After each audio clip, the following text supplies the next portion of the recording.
कल्पना कीजिए, आपके पास एक ऐसा स्पेसशिप है जो प्रकाश की गति से यात्रा कर सकता है। क्या आपने कभी सोचा है कि अगर आप इसी पल पृथ्वी से अपनी यात्रा शुरू करें, तो आपको इस ब्रह्मांड की सीमाओं तक पहुंचने में कितना समय लगेगा? सिर्फ दूरी नहीं है, यह एक ऐसी यात्रा है जो समय और समझ दोनों को चुनौती देती है। सीट बेल्ट बांध लीजिए, क्योंकि हम शुरू कर रहे हैं प्रकाश की गति से अनंत की ओर। हम अपनी यात्रा पृथ्वी से शुरू करते हैं। हम पलक झपकते ही चंद्रमा को पीछे छोड़ देते हैं। अब हमारा लक्ष्य है सूरज। प्रकाश की गति से भी हमें सूरज तक पहुंचने में 8 मिनट और 20 सेकंड का समय लगता है। 15 करोड़ किलोमीटर की यह दूरी ब्रह्मांड में एक छोटा सा कदम भी नहीं है। हम ग्रहों को पार करना शुरू करते हैं। मंगल, बृहस्पति, शनि के रिंग्स को चीरते हुए आगे बढ़ते हैं। जैसे ही हम नेपट्यून को पार करते हैं, अंधेरा घना होने लगता है। अब हम पहुंचते हैं कुइपर बेल्ट में, बर्फीले चट्टानों और बौने ग्रहों का एक विशाल घेरा। प्रकाश की गति से भी इसे पार करने में हमें कई घंटे लग जाते हैं। आपका स्पेसशिप अनगिनत बर्फीले टुकड़ों के बीच से गुजर रहा है, और अभी भी हम घर से बाहर नहीं निकले हैं। हमारी यात्रा जारी रहती है ओर्ट क्लाउड की ओर, हमारे सौरमंडल का अंतिम गोलाकार कवच जो अरबों बर्फीले पिंडों से बना है। ओर्ट क्लाउड को पूरी तरह से पार करने में हमें 1 साल से भी ज्यादा का समय लगेगा।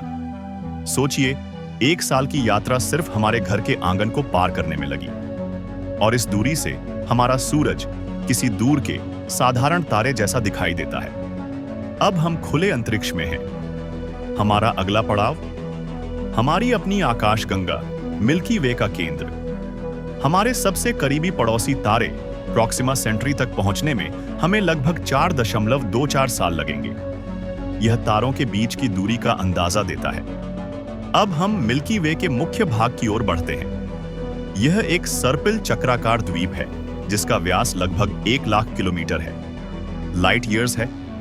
जी हां, प्रकाश की गति से लगातार यात्रा करने पर भी आपको हमारी गैलेक्सी के एक सिरे से दूसरे सिरे तक पहुंचने में 1 लाख साल लगेंगे।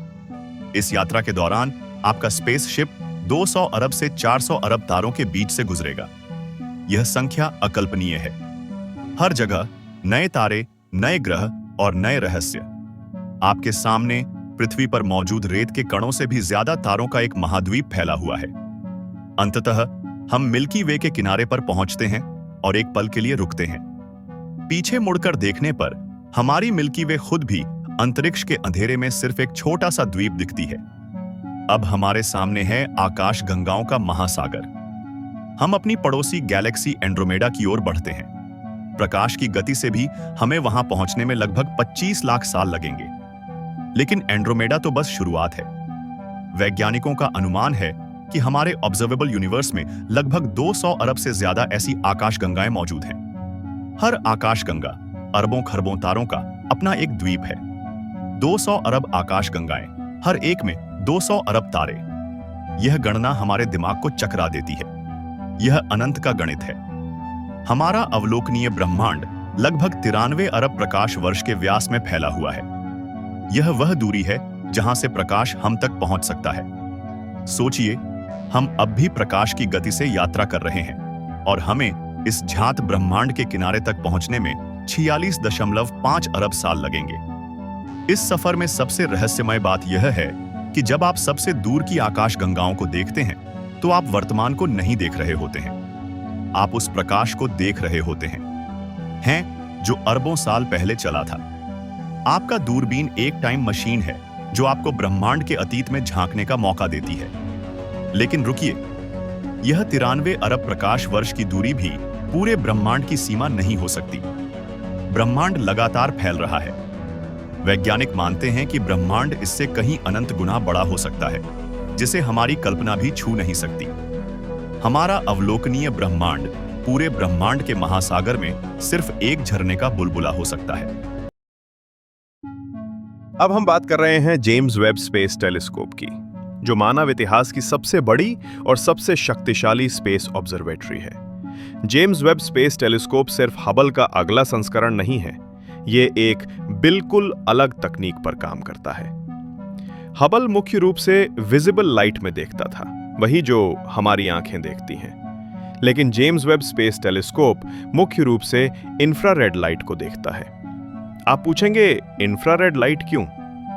ऐसा इसलिए क्योंकि जैसे जैसे ब्रह्मांड का विस्तार होता है, सबसे दूर की वस्तुओं से आने वाला प्रकाश रेड शिफ्ट के कारण खिंचकर विजिबल लाइट से इंफ्रारेड लाइट में बदल जाता है। ये इंफ्रारेड लाइट वो गर्मी है जिसे हम महसूस कर सकते हैं, और ये धूल और गैस के घने बादलों में से भी आसानी से गुजर सकता है। इसका मतलब है, जेम्स वेब स्पेस टेलीस्कोप उन जगहों को देख सकता है जहां हबल कभी नहीं देख पाया, उन धूल भरे बादलों के पीछे जहां तारे और ग्रह वास्तव में जन्म लेते हैं। जेम्स वेब स्पेस टेलीस्कोप का सबसे शानदार हिस्सा है इसका विशाल सोने से ढका हुआ प्राइमरी मिरर। ये मिरर लगभग 6.5 मीटर चौड़ा है, जो हबल के दर्पण से 3 गुना ज्यादा बड़ा है। आप पूछेंगे कि इस पर सोने की परत क्यों चढ़ाई गई है? वास्तव में सोना इंफ्रारेड लाइट को बेहतरीन तरीके से रिफ्लेक्ट करता है। यह दर्पण 18 हेक्सागोनल खंडों से बना है, जो अंतरिक्ष में सफलतापूर्वक खुल गए थे। यह किसी भी इंजीनियरिंग के चमत्कार से कम नहीं था। जेम्स वेब स्पेस टेलीस्कोप को इंफ्रारेड लाइट को पकड़ने के लिए अत्यधिक ठंडा रहना जरूरी है। इसे इतना ठंडा रखना पड़ता है कि खुद टेलीस्कोप की गर्मी भी इसके अवलोकन को प्रभावित ना करे। इसके लिए जेम्स वेब स्पेस टेलीस्कोप एक विशाल 5 परतों वाली सूर्य ढाल का उपयोग करता है। यह शील्ड टेनिस कोर्ट के आकार की है और इसे मानव बाल से भी पतली सामग्री से बनाया गया है। यह ढाल सूरज, पृथ्वी और चंद्रमा से आने वाली गर्मी को पूरी तरह से ब्लॉक कर देती है। इस ढाल की मदद से टेलीस्कोप का ठंडा पक्ष लगभग -233 डिग्री सेल्सियस तक ठंडा रहता है। यह वो तापमान है जिस पर जेम्स वेब स्पेस टेलीस्कोप सबसे अच्छे से काम कर सकता है। जेम्स वेब स्पेस टेलीस्कोप पृथ्वी के चारों ओर कक्षा में नहीं है। यह पृथ्वी से लगभग 15 लाख किलोमीटर दूर है। किलोमीटर दूर एक खास जगह पर स्थित है जिसे लैग्रेंज पॉइंट 2 कहा जाता है।